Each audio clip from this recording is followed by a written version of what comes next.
నమస్తే వార్తలకి స్వాగతం. వివరాల్లోకి వెళితే దేవుని కడపలో జరుగుతున్న ఈ మహానాడు చరిత్ర సృష్టించబోతోందని తెలుగుదేశం పార్టీ అధినేత ఏపీ ముఖ్యమంత్రి చంద్రబాబు అన్నారు. ఈ మహానాడు దిశ నిర్దేశిస్తుందని తెలిపారు. కడపలో మహానాడు అట్టహాసంగా ప్రారంభమైంది. ఈ సందర్భంగా చంద్రబాబు మాట్లాడుతూ కడప గడ్డపై తొలిసారి మహానాడు ఏర్పాటు చేసుకుంటున్నామని, ఈ మహానాడు చరిత్ర సృష్టిస్తుందన్నారు. ఉమ్మడి కడప జిల్లాలో 10కి 7 స్థానాలు గెలిచామని, ఈసారి ఇంకొంచెం కష్టపడి 10కి 10 గెలవాలన్నారు. 2024 ఎన్నికల్లో పార్టీ సాధించిన విజయం అసామాన్యమని, 93% స్ట్రైక్ రేట్ సాధించి అద్భుత విజయం సాధించామని, పార్టీ ఇంతటి విజయాన్ని సాధించిందంటే పసుపు సైనికులే కారణమని చంద్రబాబు తెలిపారు. రాయలసీమలో మహానాడు అంటే తిరుపతిగా ఉండేది. ఇప్పుడు తొలిసారి దేవుని కడపలో, అది కూడా కూటమి ప్రభుత్వం ఏర్పాటైన తర్వాత తొలి మహానాడు కడపలో ఏర్పాటు చేసుకుంటున్నాం. ఈరోజు కడప గడ్డపై జరుగుతున్న ఈ మహానాడు చూస్తే ఎన్నికలై ఏడాది జరుగుతున్నా మీలో ఆ కసి, ఉత్సాహం, ఉద్వేగం ఏమాత్రం తగ్గలేదు. నేను చాలా మహానాడు చూశాను. దగ్గర మనం చూస్తే 34 మహానాళ్ళు మనం జరుపుకున్నాం. 2 మహానాళ్ళు డిజిటల్గా జరిగాయి. అయితే ఈసారి కడపలో, దేవుని గడపలో జరిగే మహానాడు ఒక చరిత్ర సృష్టించబోతుంది. సువర్ణాక్షరాలతో ఆంధ్రదేశ రాష్ట్ర ఆర్థిక పరిస్థితి ఒక దిశ నిర్దేశిస్తుందని చెప్పి తెలియజేసుకున్నా. ఈరోజు చల్లని వాతావరణం. అన్ని మహానాడులంటే చాలా వేడివేడిగా ఉండేది, ఎండలు ఎక్కువ ఉండేటివి. ఒక ప్రశాంతమైన వాతావరణంలో, ఆహ్లాదకరమైన వాతావరణంలో ఈరోజు కడపలో మహానాడు జరుగుతూ ఉంది. ఉమ్మడి కడప జిల్లాలో 10 స్థానాలకు గాను 7 స్థానాలు గెలిచాం. మన సత్తా చాటాం. ఈసారి ఇంకొంచెం కష్టపడితే 10కి 10 మనమే స్వీప్ చేస్తాం. రాయలసీమ ప్రజలు అద్భుత చైతన్యంతో ఈసారి ఇచ్చిన తీర్పును గౌరవిస్తూ వారికి ధన్యవాదాలు తెలపడానికి కడపలో మహానాడు పెట్టాలని నిర్ణయించాం. ఈ మహానాడుని మీరు చూస్తే బ్రహ్మాండంగా చేసిన నాయకులకు, కార్యకర్తలకు మనస్ఫూర్తిగా అభినందనలు, కృతజ్ఞతలు. 2024 ఎన్నికల్లో పార్టీ సాధించిన విజయం అసామాన్యం. 93% స్ట్రైక్ రేట్, 57% పైన ఓటు షేర్తో కొత్త చరిత్రను సృష్టించాం. ఇది ముమ్మాటికి కారణం పసుపు సైనికులే. ఇక్కడుండే మీ నాయకత్వమే కారణమని మీ అందరికీ విజ్ఞప్తి చేస్తున్నాం. తెదేపా మహానాడు కడపలో అట్టహాసంగా ప్రారంభమైంది. పార్టీ జెండా ఆవిష్కరించి జ్యోతి ప్రజ్వలనతో ప్రతినిధుల సభను ప్రారంభించారు. ఈ సందర్భంగా పార్టీ ఏపీ అధ్యక్షులు పల్లా శ్రీనివాసరావు ప్రసంగించారు. పార్టీ సిద్ధాంతాలకు అనుగుణంగా ఉంటే ఉన్నత స్థాయికి వెళ్లవచ్చని పేర్కొన్నారు. అలు పెరగని శ్రామికుడు చంద్రబాబు అని కొనియాడారు. ఎన్ని ఒడిదొడుకులు వచ్చినా నిలబడి పోరాడారని, కార్యకర్తలకు ఎప్పుడూ పార్టీ అండగా ఉంటుందని, యువకులం ద్వారా పార్టీకి లోకేష్ కొత్త శక్తి ఇచ్చారని, చంద్రబాబు లోకేష్ ను చూసి క్రమశిక్షణ నేర్చుకోవాలి పల్లా పిలుపునిచ్చారు. సుమారు 40 సంవత్సరాలుగా అలుపెరగినటువంటి శ్రామికుడిగా తెలుగుదేశం పార్టీని తన భుజస్కంధాలపైన వేసుకొని క్రమం తప్పకుండా ప్రతి ఏడాది కూడా మహానాడు చేసుకుంటూ ముందుకు నడిపిస్తున్నటువంటి తెలుగుదేశం పార్టీ జాతీయ అధ్యక్షులు ముఖ్యమంత్రి గారి కోసం మనం మాట్లాడుకోవాల్సిన అవసరం ఉంది. నిజంగా వారు ఎన్ని ఒడిదొడుకులు వచ్చినా, ఎన్ని కష్టాలు వచ్చినా, అలాగే ఎన్ని సంక్షోభాలు వచ్చినా, ఎన్ని నష్టాలు జరిగినా పార్టీని క్రమశిక్షణతో నాయకులకు దిశనిర్దేశిస్తూ గత 40 సంవత్సరాలుగా పార్టీని నడిపిస్తున్నారు. నిజంగా ఈరోజు మనం కమలాపురంలో సీకేదండి మండలంలో పబ్బాపురంలో జరుగుతున్నటువంటి ఈ మహానాడు సాక్షిగా మనమందరూ కూడా వారికి అండగా ఉండాలి, వారి అడుగుజాడల్లో నడవాలి, మంచి నాయకులుగా తయారవ్వాలని చెప్పి ఈ సందర్భంగా తెలియజేస్తున్నా. వారు నా సారథ్యంలో అనేక సంస్కరణలు తీసుకొచ్చి విజన్ 2020 తీసుకొచ్చి, ఆ రోజు విజన్ 2020 అంటే ఎగతాళి చేశారు. కానీ 2020కి వచ్చిన తర్వాత ఆ విజనరీ లీడర్ యొక్క ఆలోచనలు ప్రపంచం అంతా కూడా గమనించింది.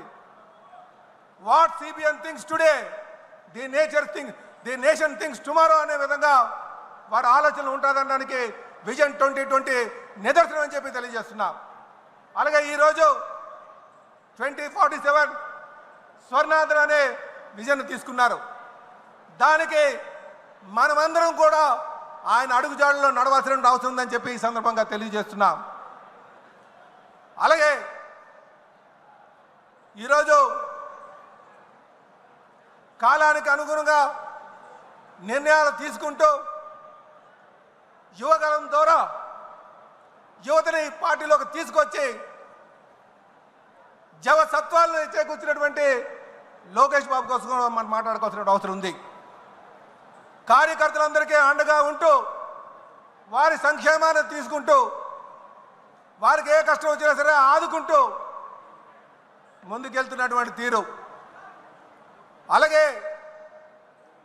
వారు మనకి రేపు కాబోయే భవిష్యత్ నాయకుడు అని చెప్పి ఈ సందర్భంగా తెలియజేస్తున్నాం. ఏదో ఎన్టీ రామారావు గారు మనవడనో చంద్రబాబు నాయుడు గారు అబ్బాయనో నేను ఈ మాట మాట్లాడలే. నేను క్షుణ్ణంగా దగ్గరుండి ఆయన గమనించాను కనుక ఈ మాట చెప్తున్నా. తెదేపా మహానాడు అంగరంగ వైభవంగా ప్రారంభమైంది. పార్టీ అధినేత చంద్రబాబు మహానాడు ప్రాంగణంలోని చిత్తూరు పార్లమెంటు ప్రతినిధుల నమోదు కేంద్రంలో పేరును రిజిస్ట్రేషన్ చేయించుకున్నారు. ఫోటో ప్రదర్శనను తిలకించారు. ఎన్టీఆర్ విగ్రహానికి నివాళి అర్పించారు. ముఖ్య నాయకులను వేదికపైకి ఆహ్వానించి చంద్రబాబు పార్టీ జెండాను ఆవిష్కరించారు. వేదికపై మా తెలుగు తల్లికి గీతాలాపన చేశారు.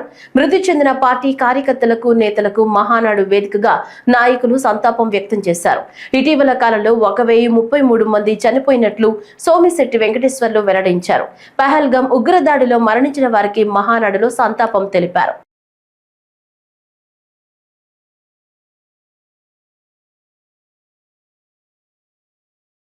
అసెంబ్లీ సాక్షిగా గత ప్రభుత్వం హయాంలో తల్లులను అవమానించారని మంత్రి టీడీపీ జాతీయ ప్రధాన కార్యదర్శి నారా లోకేష్ ఆరోపించారు. ఇవాళ మహానాడులో తొలి రోజు ఆయన మాట్లాడుతూ తెలుగు ప్రజల కోసం పోరాడుతోంది కేవలం టీడీపీయేనని అన్నారు. ఈ సందర్భంగా ఆయన 6 సిద్ధాంతాలను ప్రతిపాదించారు.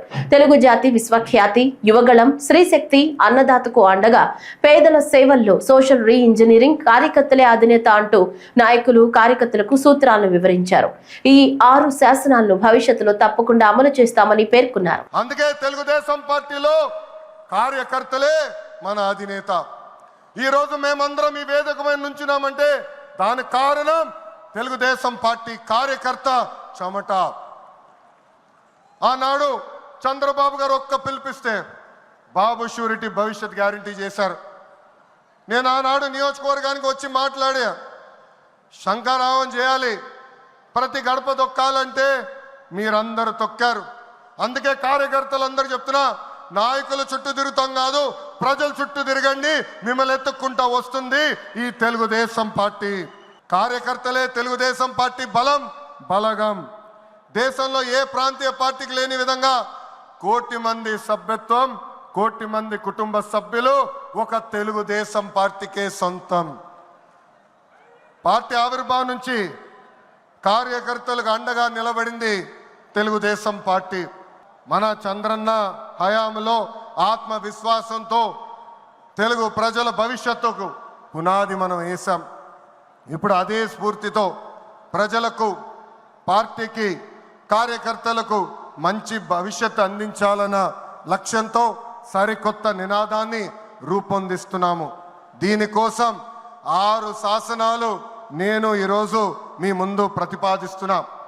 నా తెలుగు కుటుంబంలో భాగంగా ఈ 6 శాసనాలు ఉంటాయి.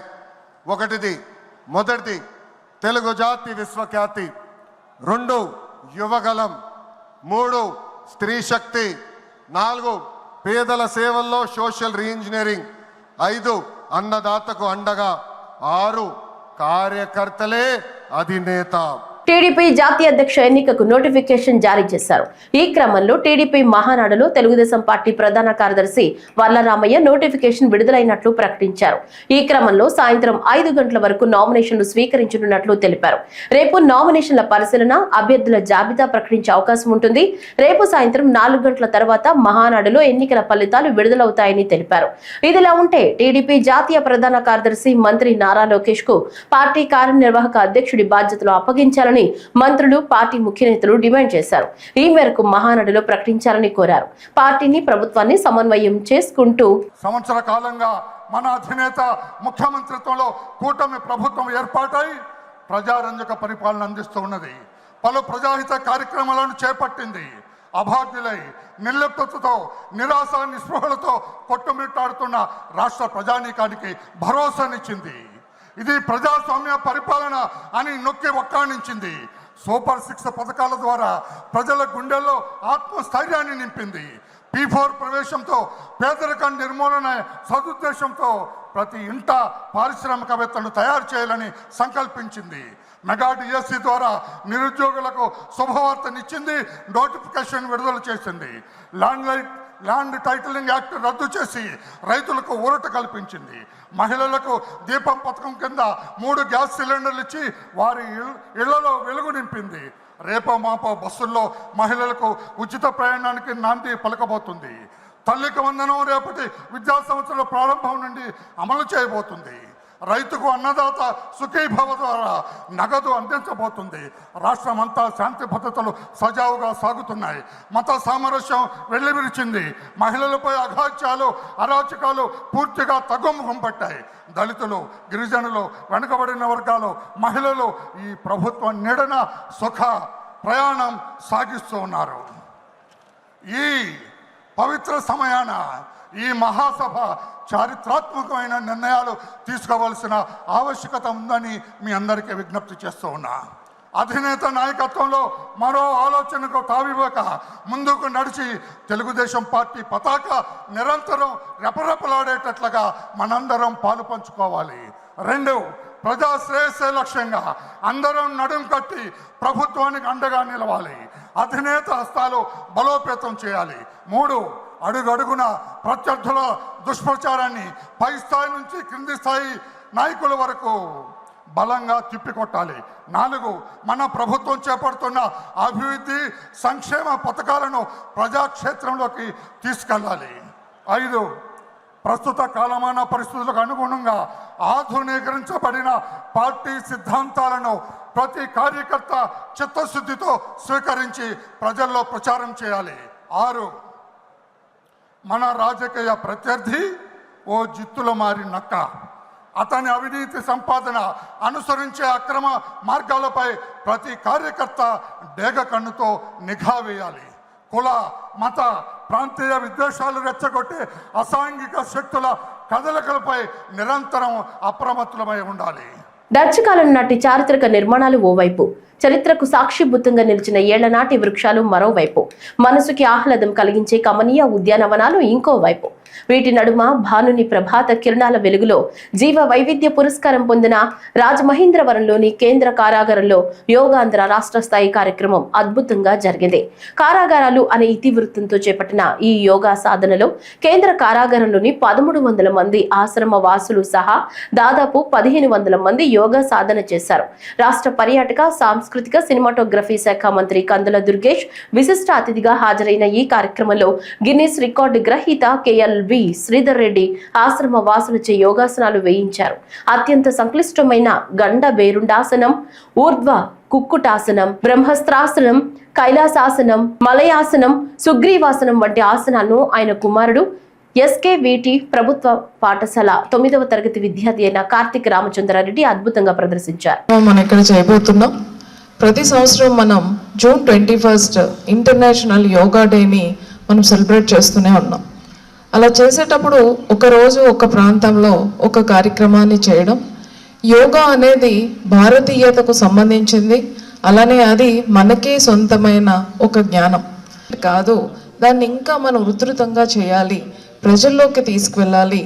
ఇది ప్రతి ఒక్కరికి కూడా యోగా యొక్క ప్రాధాన్యత అర్థం కావాలి, యోగాని ప్రాక్టీస్ చేయాలి. అలానే యోగా ప్రాక్టీస్ చేయడం వలన వచ్చే లాభాలు ఏవైతే ఉన్నాయో ప్రతి ఒక్కరూ పొందాలి అనే ఉద్దేశంతో మన రాష్ట్రంలో గౌరవ ముఖ్యమంత్రి గారి ఆధ్వర్యంలో పెద్ద ఎత్తున ఒక క్యాంపెయిన్ చేయడం అనేది జరుగుతుంది. ఆ క్యాంపెయిన్ మనం నెల రోజుల పాటు చేస్తున్నాం. ఇలా క్యాంపెయిన్ చేసినప్పుడు ప్రతి గ్రామంలో కూడా యోగాని నేర్పించడం, మాస్టర్ ట్రైనర్స్ని గుర్తించి వాళ్ళ ద్వారా వాళ్ళకి ఒక 5 days నేర్పించేటట్టుగా ఏర్పాట్లు చేయడం, అలానే గ్రామ స్థాయి, మండల స్థాయి, జిల్లా స్థాయిలో వివిధ కార్యక్రమాలు ఏర్పాటు చేసి క్యాంపెయిన్ చక్కగా సాగేటట్టుగా చేయడం, అంటే ర్యాలీస్ కానీ, డిమాన్స్ట్రేషన్స్ కానీ, టెస్టిమోనియల్స్ కానీ. దానితో పాటుగా ఈ యోగా ఎవరైతే చేసి మంచి లాభాలని, అదర్వైజ్ మంచి ఆరోగ్యాన్ని పొందారో వాళ్ళ గురించి అందరికీ తెలియజేసేటట్టుగా చేయడం, కాంపిటీషన్స్ చేయడం, అవార్డ్స్ చేయడం. సో ఇవన్నీ చేయడం వలన అందరిలో అవగాహన అనేది పెరుగుతుంది అనేది మన యొక్క ఉద్దేశం. ఉగ్రవాదాన్ని, మతోన్మాదాన్ని, యుద్ధోన్మాదాన్ని వ్యతిరేకిస్తూ దేశ సమైక్యత, మత సామరస్యం, ప్రపంచ శాంతి వర్ధిల్లాలి అంటూ సిపిఎం ఆధ్వర్యంలో విజయవాడలో భారీ సమైక్యత ర్యాలీ నిర్వహించారు. ఈ సందర్భంగా లెనిన్ సెంటర్ నుంచి అంబేద్కర్ స్మృతి వనం వరకు సాగిన ర్యాలీ అనంతరం సిపిఎం రాష్ట్ర కార్యదర్శి వి శ్రీనివాసరావు, రాష్ట్ర కార్యదర్శి వర్గ సభ్యులు సిహెచ్ బాబురావు, జిల్లా కార్యదర్శి డివి కృష్ణ, రాష్ట్ర కమిటీ సభ్యులు డి కాశీనాథ్, కె శ్రీదేవి ప్రసంగించారు. హిందూ, ముస్లిం, క్రైస్తవుల ఐక్యత, సమైక్యత, దేశ సమగ్రతను ప్రతిబింబిస్తూ వివిధ మతాలు, సంఘాలు, అసోసియేషన్ల పెద్దలు ఈ కార్యక్రమంలో పాల్గొన్నారు. దేశం అంతా ఉగ్రవాదం మీద ఆందోళన పడుతూ ఉంటే కేంద్ర ప్రభుత్వం, ముఖ్యంగా బీజేపీ, ఆర్ఎస్ఎస్లు మతోన్మాదాన్ని ప్రేరేపించి ప్రజల మధ్య విభేదాలు పెట్టి ఈ దేశాన్ని బలహీనపరిచేటువంటి పనిలో ఉన్నారు. కాశ్మీర్ పెహల్గాంలో జరిగిన ఘటన అనంతరం ప్రజలందరూ, కాశ్మీర్ ప్రజలు ఆ రోజు టూరిస్టులకి భద్రత ఇచ్చి వాళ్ళని కాపాడి అన్ని వారి వారి ప్రాంతాలకు పోవడానికి సహకరించారని ప్రతి ఒక్కళ్ళు చెప్పారు. ఆ తర్వాత కూడా దేశం అంతా హిందూ, ముస్లింలు కలిసి ఉగ్రవాదానికి వ్యతిరేకంగా పోరాడాలనేటువంటి ఒక పద్ధతిలో దేశంలో ఇంతకు ముందు ఎన్నడూ లేని విధంగా ముస్లింలు కలిసి ఉగ్రవాదాన్ని ఎదుర్కోవాలనేటువంటి ఒక మంచి వాతావరణం వచ్చిన సందర్భంలో ముస్లింలని దాడి చేస్తూ ముస్లింలకు వ్యతిరేకంగా ఈ నెల రోజుల్లో 112 ఘటనలు ముస్లిం మీద దాడులు జరిగింది. టార్గెట్ చేసి మీరు ఉగ్రవాదులు, మీరు ఉండటానికి వీలు లేదని టార్గెట్ చేసి చేయటం అంటే ఈ దేశ ఐక్యతను దెబ్బతీయటం. ఇప్పుడు దాదాపు 40 రోజులు కావస్తుంది పహల్గాం ఉగ్రవాదులు దాడి చేసి. ఆ ఉగ్రవాదులు ఎక్కడున్నారో, ఏం చేస్తున్నారో ఇంతవరకు ప్రభుత్వానికి తెలియదు. ఎలా వచ్చారో తెలియదు, ఎలా పోయారో తెలియదు. ఇంతవరకు ఒక్క ఉగ్రవాదిని కూడా, దాడి చేసిన ఉగ్రవాదులు ఒక్క ఉగ్రవాదిని కూడా ఇంతవరకు పట్టుకోలేదు. పాకిస్తాన్ మీద దాడి చేశారు, ఉగ్రవాద శిబిరాలను ధ్వంసం చేశారు, ఆపరేషన్ సింధూర పూర్తయింది, కానీ ఉగ్రవాదులు మాత్రం దొరకలేదు. ఏమనాలి దీన్ని? ఉగ్రవాద వ్యతిరేక పోరాటాన్ని కాకుండా సైనికులు ప్రాణాలు అర్పించి పోరాడుతుంటే ఆ సైనికులు వచ్చి ప్రధానికి పాదాబంధనం చేయాలంటాం, సోఫియా ఖురేషి లాంటి వాళ్ళని ఉగ్రవాద సోదరి అని చెప్పి అనటం, ఈ రకమైనటువంటి వ్యాఖ్యానాలతోటి దేశాన్ని, ప్రజలని అవమానపరిచే విధంగా చేస్తున్నారు. అంబేద్కర్ కోనసీమ ముమ్మిడివరం మండలం కమిని లంక సమీపంలో గోదావరిలో స్నానానికి దిగి 8 మంది యువకులు గల్లంతయ్యారు. కె గంగవరం మండలం సేరుల్లంక్ గ్రామంలో ఓ శుభకార్యానికి వచ్చిన కాకినాడ, రామచంద్రపురం, మండపేట గ్రామాల నుంచి వచ్చిన పలు కుటుంబాల వారుగా గుర్తించారు. పోలీసులు, స్థానికులు గాలింపు చర్యలు చేపట్టారు.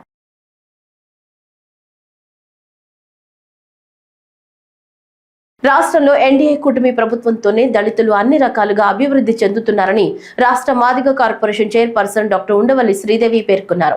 చిత్తూరు జిల్లా పర్యటనలో భాగంగా స్థానిక ఎస్సీ కార్పొరేషన్ కార్యాలయం నందు సాంఘిక సంక్షేమం మరియు సాధికారత అధికారి జి చిన్నయ్యతో కలిసి మీడియా సమావేశం నిర్వహించారు. ఈ సందర్భంగా మాట్లాడుతూ రాష్ట్రంలో ఎన్డీఏ కూటమి ప్రభుత్వంతోనే దళితులు అన్ని రకాలుగా అభివృద్ధి చెందుతున్నారని తెలిపారు. చిత్తూరు జిల్లాలో ఎస్సీ కార్పొరేషన్ ద్వారా రుణాలు పొంది మాదిగ, మాలలు 2 కులాలు కూడా ఆర్థికంగా సామాజికంగా అభివృద్ధి చెందాలన్నారు. చిత్తూరు జిల్లాలో 954 యూనిట్లు, తిరుపతి జిల్లాలో 1267 యూనిట్లు, మొత్తం 2221 యూనిట్లకు గాను 92 కోట్లు నిధులు మంజూరు చేయడం జరిగిందని తెలిపారు. ఉమ్మడి చిత్తూరు జిల్లాలో ఎస్సీ కార్పొరేషన్ ఆఫీస్ కి విజిట్ చేయడానికి వచ్చాము.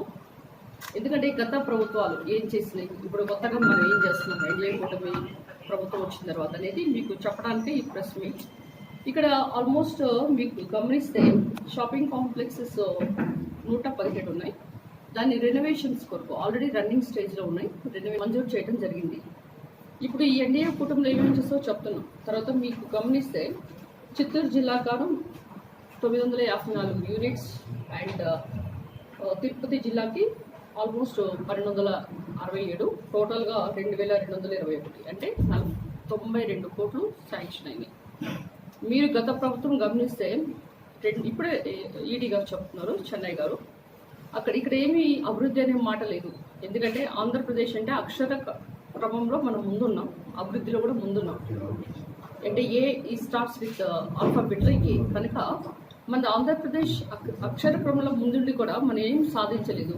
గత 5 సంవత్సరాల్లో ఇక్కడ కార్పొరేషన్ లోన్స్ కానీ, ఇన్నోవా కార్స్ కానీ, భూమి కొనుగోలు పథకం కానీ, స్వయం ఉపాధి పథకాలు కానీ, లేదంటే కావాల్సిన ఏమన్నా వాళ్ళకి ఇస్తుంది.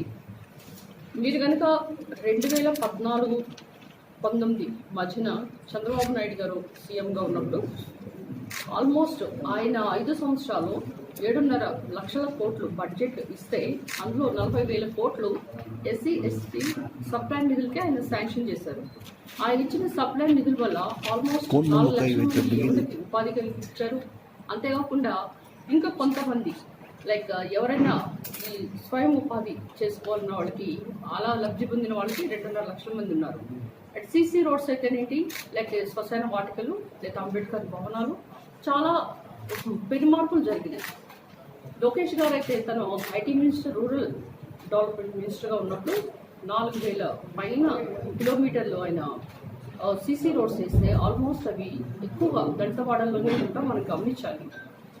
ఆ రోజుల్లో ఎవరన్నా కానీ డ్రైవర్స్, ఎప్పుడు డ్రైవర్ అంటే డ్రైవరే కారు నడపకుండా ఆ డ్రైవర్ కూడా ఓనర్ చేసింది చంద్రబాబు నాయుడు గారు. చిత్తూరు జిల్లా ఎస్ఆర్పురం మండలం ఏఆర్పురం పంచాయతీకి చెందిన 7 గ్రామాల ప్రజలు తమ పశువులు మేత మేయడానికి ప్రభుత్వం కేటాయించిన భూమిని ఆక్రమించుకున్నారని, దీంతో పశువులకు మేత లేక ఇబ్బందులకు గురవుతున్నామని జిల్లా సచివాలయంలో ఏర్పాటు చేసిన ప్రజా ఫిర్యాదులు వేదికలో వారు అధికారులకు విన్నవించుకున్నారు.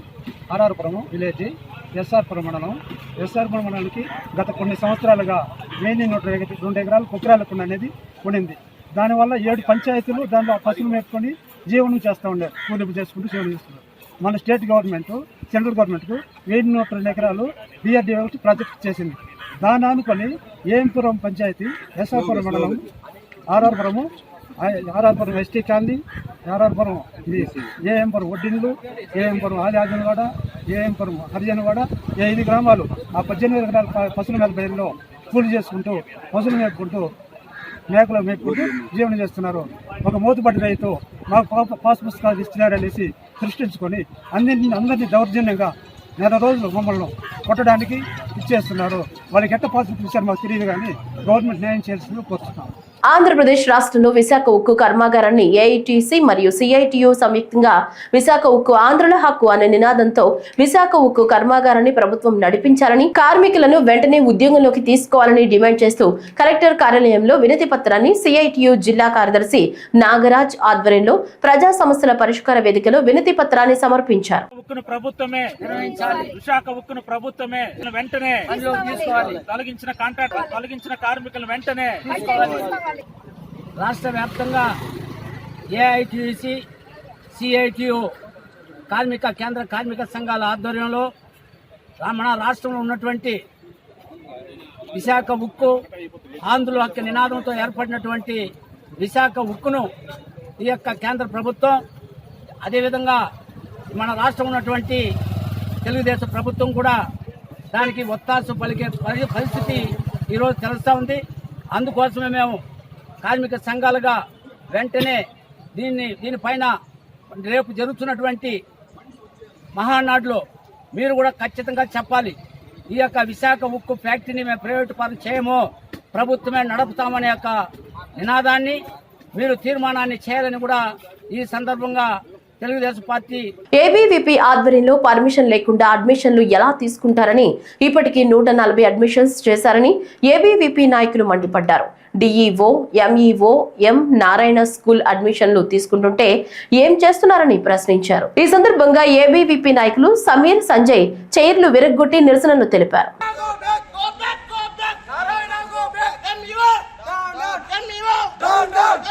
లేకుండా నారాయణ స్కూల్ అనేది కామారెడ్డికి రావడం జరిగింది. ఎటువంటి పర్మిషన్స్ లేకుండా అడ్మిషన్ ఫామ్ ఎటువంటి పర్మిషన్స్ లేకుండా అడ్మిషన్ ఫామ్ చేసి ఇప్పటికీ 140 అడ్మిషన్ చేయడం జరిగింది. ఇక్కడ అడ్మిషన్స్ ఇప్పటికీ మొన్న వారం రోజుల కింద ఇక్కడికి వస్తే ప్రిన్సిపల్ సార్ ఏమని చెప్పారంటే మాకు 1 వీక్ టైం ఇవ్వండి, పర్మిషన్ తీసుకొచ్చుకుంటామని చెప్పారు. ఇప్పటికీ ఎటువంటి పర్మిషన్ లేదు. డిఈఓ ఫోన్ చేస్తే డిఈఓ ఏమంటున్నాడంటే ఇప్పటికీ నాకు అసలు ప్రపోజల్ కూడా పెట్టలేదని చెప్పేసి డిఈఓ అంటున్నాడు. ఎంఈఓ మొత్తం ఫోన్ స్విచ్ ఆఫ్ పెట్టుకున్నాడు. ఎంఈఓ 100% చెప్తున్నాం. ఎంఈఓ నారాయణ కాలేజ్ ఏదైతే ఉందో స్కూల్ ఏదైతే ఉందో ఇక్కడ లంచం తీసుకున్నాడు. ఎంఈఓ లంచం తీసుకున్నాడు కాబట్టి ఫోన్ లిఫ్ట్ చేయట్లేదు, ఫోన్ లిఫ్ట్ చేసి మాట్లాడట్లేదు. ఇప్పటికీ ఒక 50 సార్లు ఫోన్ చేసినా కానీ ఫోన్ లిఫ్ట్ చేయట్లేదు, ఫోన్ మాట్లాడట్లేదు. ఇటువంటి పర్మిషన్ లేకుండా పాంప్లెట్స్ నడిపిస్తున్నారు, ఇక్కడ అడ్మిషన్ చేస్తున్నారు. ఇవన్నీ పని చేయాలా? నారాయణ స్కూల్ ఏదైతే ఉందో దీన్ని వెంటనే సీజ్ చేయాలని చెప్పేసి ఇప్పటికీ చాలా సార్లు పై అధికారులకు చెప్పాము. ఎవరు చెప్పినా పట్టించుకోని పరిస్థితి నారాయణ కాలేజ్. ఇక్కడ సమాధానం చెప్పే వరకు ఈ నిరసన ఆగదు. ఈ గేట్ కు తాళం వేసే వరకు కూడా, సీల్ చేసే వరకు కూడా దీన్ని ఆపమని చెప్పేసి ఈరోజు 100% చెప్తా ఉన్నాం. అభివృద్ధి పనులను అడ్డుకుంటున్నారంటూ రామాంతపూర్ ఇందిరానగర్ లో రామాంతపూర్ కార్పొరేటర్ శ్రీవాణి వెంకట్రావు ఇంటి వద్ద బాలకృష్ణ నగర్ కాలనీ వాసులు నిరసన తెలిపారు. ఈ సందర్భంగా తమ కాలనీలో డ్రైనేజీ పైప్ లైన్ అభివృద్ధి కోసం 72 లక్షల రూపాయల పనులు శాంక్షన్ అయితే ఆ పనులను స్థానిక బీజేపీ కార్పొరేటర్ అడ్డుకుంటున్నారని ఆరోపిస్తూ ఇంటి వద్ద ధర్నా నిర్వహించారు. ఈ సందర్భంగా కాలనీ వాసులు మాట్లాడుతూ రామాంతపూర్ డివిజన్లోని బాలకృష్ణ నగర్ కు డ్రైనేజీ లైన్ లేనందున స్థానిక కార్పొరేటర్ నుంచి మొదలు సీఎం, పీఎం, రాష్ట్రపతి వరకు సమస్యను తీసుకెళ్లామని, సమస్యను గుర్తించి 72 లక్షల పనులు శాంక్షన్ అయ్యాయని, కానీ స్థానిక బీజేపీ కార్పొరేటర్ ఆ పనులను అడ్డుకుంటున్నారని, అందుకే కార్పొరేటర్ ఇంటి వద్ద నిరసనకు దిగినట్లు వారు తెలిపారు. కార్పొరేటర్ గెలుపు కోసం కృషి చేసినందుకు మా అభివృద్ధి పనులను అడ్డుకుంటారా అంటూ ఆ కాలనీ వాసులతో పాటు యువమోర్చా బీజేపీ నాయకుడు మహేశ్వర్ రెడ్డి ఆగ్రహం వ్యక్తం చేశారు. కార్పొరేటర్ గారు బయటకు వచ్చి స్పందించాలి. అధికారులతో మాట్లాడి పనులు ప్రారంభించాలి. అధికారులతో మా పైప్ లైన్ మార్చాలనుకుంటే తస్మత్ జాగ్రత్త. మా పైప్ లైన్ మార్చాలనుకుంటే తస్మత్ జాగ్రత్త.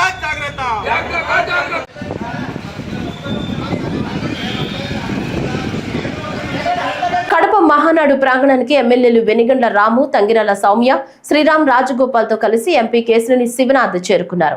ట్రాఫిక్ కారణంగా మహానాడు ప్రాంగణానికి నడుచుకుంటూ చేరుకున్నారు. కడప మహానాడులో ఎంపీ కేశినేని శివనాథ్ తన పేరును నమోదు చేయించుకున్నారు. ఎంపీ హోదాలో మొదటిసారి